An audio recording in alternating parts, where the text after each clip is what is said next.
Hey, what's going on guys? Welcome back to Fire Emblem Heroes. We have a cool little banner here. It's Brave Redux and it has 3 new heroes from 3 different games. Loki, obviously a new original character from Heroes. Kliff finally made his way into the game and he's from Echoes. And lastly is a fan favorite, Owain from Awakening. Let us take a look at their stats and skills and see whether or not they are worth summoning for. Starting off is Owain. He has a familiar stat line. It's very similar to Ira. They're basically the same stat wise. Owain just has 1 point less in attack with 1 more resistance. I think Ira is still a better unit overall. She's superior on player phase because of her 2 charged Recno Astra and the fact that she requires no setup whatsoever to dish out lots of damage. Owain on the other hand I think is a tad bit better on enemy phase because of his unique special Mistletoe. It accelerates special trigger and it grants 1 extra special charge per foe's attack during combat. This means that a 3 charge special is reduced down to 2 and whenever he's attacked on enemy phase he can retaliate with a special activation. I would not have said that he would be slightly better than Ira on enemy phase if he didn't have his new Blue Flame special, because if he would have been stuck using Bonfire as his 3 charge special, then Ira could have basically dished out similar amounts of damage with Slaying Edge Recno Astra. Anyways, before I move on to Blue Flame, I do want to mention that Mistletoe's special charging effect is unique I think. Initially when I first saw the effect I thought it worked like Vengeful Fighter, but it doesn't. Vengeful Fighter only works on enemy phase whenever the foe attacks. Mistletoe does the exact same thing except it works on both phases. This means that it's possible for Owain to activate Blue Flame 2 times in a single round of combat on the player phase if he starts out combat with Blue Flame all charged up. The sequence would go something like this. Owain initiates combat and activates Blue Flame. Enemy survives and counterattacks, which reduces Blue Flame from 2 to 0, then Owain activates Blue Flame again.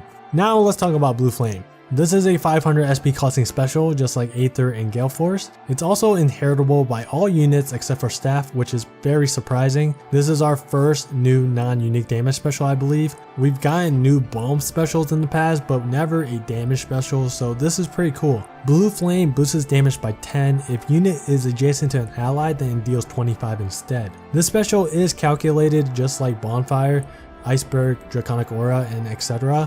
It does not deal true damage, and what I mean by that is that let's say a foe has 1000 defense or something and your unit is calculated to deal 0 damage, then Blue Flame also deals 0. It's not like Woe Doubt or Wrath where the 10 extra damage still goes through. Anyways, Blue Flame is a great new addition. The condition is really easy to meet and it's very good for all types of units, both player phase and enemy phase. However, I do think it's better for enemy phase just because the condition is easier to meet on that phase. For player phase, you can give it to like a bold fighter armored unit and they can activate it in a single round of combat, although it does require a little bit of setup to meet the condition. The rest of his skills are Attack Defense Bond, Wrath, and Spur Speed Defense. I want to say that Wrath is kind of redundant. Owain doesn't really need it in order to activate Blue Flame, so all he's getting from Wrath is the 10 extra damage. If you want to make a scary Owain build, then I would recommend giving this guy Special Spiral. That will allow him to have Blue Flame all charged up all the time on both phases after he activates it once. For boons, I think plus attack, speed, and defense are all good. Attack and defense are good boons for enemy phase builds, while speed also helps him a bit on enemy phase for double prevention, but it mainly helps him for player phase so he has a better chance to double so he can activate 2 Blue Flames in a single round of combat. As for Banes, the best is definitely resistance first, and then HP second. For ratings, I'm rating him 5 out of 5 as a unit. I think he's really good. I don't believe there's a unit out there that can activate Blue Flame on the first retaliation with just his weapon. This is very important because this means his A and Seal slot are open. He can run a lot of different unique sets. His B slot is also kind of free as well since he doesn't necessarily have to run Wrath and he has the bulk to tank some hits. I'm also giving him 5 out of 5 for fodder. Everything he has is pretty useful except for Spur Speed Defense, although I would only recommend using him as Blue Flame fodder if you do wish to sacrifice him for one of his skills. Next is Kliff, the last member of the Ram Village Boys. He's pretty weak in terms of attack. 30 attack isn't really that strong when you compare it with like 50% of the other blue mages, but his playstyle is really unique. I can't believe I'm saying this, but he actually wants lower attack because of his unique weapon, which I'll talk about in a little bit. As for the rest of his stats, he's really fast. He's tied for fastest blue mage in the game and his overall mixed bulk is not too shabby. He's kind of what you would call a bruiser mage. He may not deal that much damage, but when built correctly, he can be a very difficult unit to take down. His unique weapon is Sagittate. It grants defense +3, which balances out his mixed bulk to 28-28. At the start of combat, if foe's attack is greater or equal to Kliff's by 5, then he's granted 5 in attack, speed, defense, and resistance during combat. So this is why he wants lower attack. If his attack is lower than his foe's by 5, then his neutral stats become 49 attack, 42 speed, 33 defense, and 33 resistance. He definitely becomes pretty bulky and can become even more bulkier if we take into account outside buffs. I mean, his mixed bulk could very well reach the high 40s, which is pretty crazy for an infantry mage unit. Also, do note that combat buffs from bonds, brazens, drives, deathblow like skills, and spurs do not affect Sagittatte's condition. New A skill is Fortress Defense Resistance 3, it's inheritable by all units, and the units gain 6 in defense and resistance in exchange for 2 attack. I think this skill is pretty OP, well not OP, but it's pretty damn good. You're giving him 2 points of attack for 12 extra defensive stats. The trade-off is definitely worth it, especially for someone like Kliff who wants lower attack. It's hard to say what other unit could use it well because melee units have so many great skills available to them, such as brazens, breaths, bonds, close defense, distant defense, and stances. And as for ranged units, you want to give this to someone who has good mixed bulk, right? But the ones that do have good mixed bulk want close counter as their A slot, or if they are simply built as a ranged counter, then distant defense is often good enough. So this means that the only ranged units that are good candidates other than Kliff are some of the staff units. And the obvious one that comes to mind is Ozma. The rest of Kliff's skills are Growing Light, Chill Speed, and Fortified Resistance. Nothing too crazy except for Chill Speed. So Kliff has a Super Bane in every single stat except for attack. I didn't think Sagittate incentivizes a Bane in attack because 30 attack for a ranged unit is already pretty low even in a range versus range matchup. Most ranged foes that you'll come across in arena are built offensively with an attack boosting A slot. However, because everything else is a Super Bane, I guess a Bane in attack is optimal. Then the best boons for him are probably speed and defense. Resistance isn't that bad either, but the other two are preferred.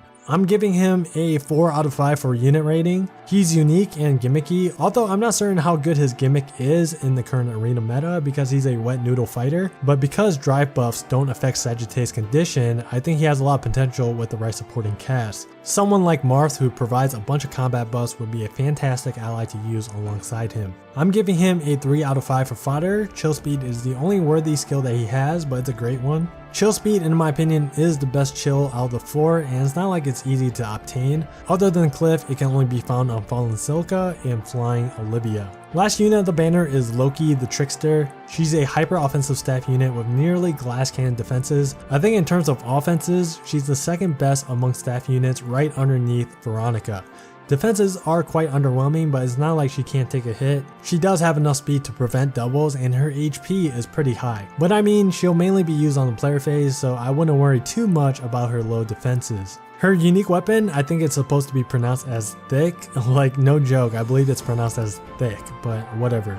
It has innate Wrathful Staff, and the rest of the effect is like a ploy effect that applies gravity to ranged foes with 3 less or equal HP than Loki. So if Loki would have came out before the Moose Bell banner, then this stat wouldn't have been that useful for arena because of how rare ranged foes were. With the addition of the dual arena skills, ranged foes have been seeing more use in arena, so Loki came at the perfect time. As for modes outside of arena, you can't really use it for Grand Hero battles due to how inflated stats are, although it can see some use in Tempest Trials, Chain Challenges, Relay Defenses, and the other PV modes. New special is Earth Water Bomb, grants defense res +6 to all allies for 1 turn. It's the counterpart to Veronica's Bomb special. It's a good solid special, there's really nothing else to it. It's a 1 charge cooldown, easy to activate, and it costs 300 SP, so it's great for arena points. Alright, so her new A skill is C Dual Infantry. This is where it gets interesting. If you guys aren't aware with what these dual skills do, well, they basically make a unit score the same as a 170 BSD unit as long as the rest of the skills cost the same. With that said, Loki becomes our highest scoring staff unit right now. She has the potential to score the same as units such as Alm, Roy, Eldigan, Nephany, Legendary Ephraim, Nawi, and many more. This also means that if you give this skill to Jafar, Soth, Takumi, Felicia, Innes, or George, then they have the potential to score the same as Zelgius and Valentine's Hector. Colorless units aren't used very often aside from a select few, mainly because they're all ranged and score very low, so this dual skill will add a lot more variety to arena. The other two skills are Recover Plus and Odd Attack Wave. I would highly recommend that you give Loki Dazzling Staff in the B slot whenever you can. Best boons for her are obviously Attack and Speed, considering that she's almost Glass Cannon. Best banes are Defense first, then HP second. For unit rating, I was in between 4 and 5. I'm going to give her a 5 though, because good staff units are hard to come by. I don't think her unique staff is that good, but it can be useful in some situations.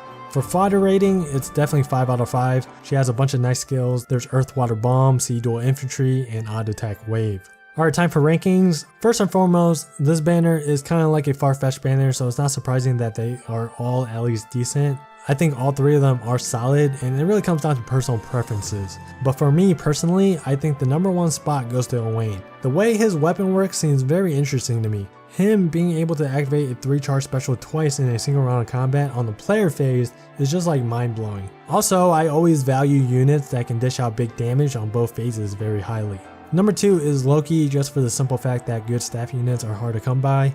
Even though Kliff is number 3, I actually like Kliff because he's so gimmicky. The only issue is that I think his gimmick isn't that good alone. I think he needs a proper team around him that can provide attack buffs for him.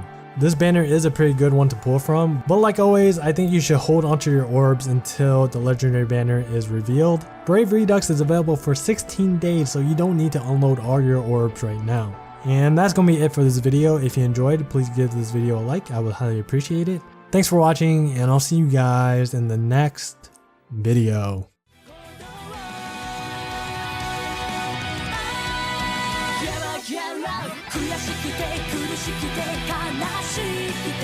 Shout for you 寂しくて恋しくて叫び出す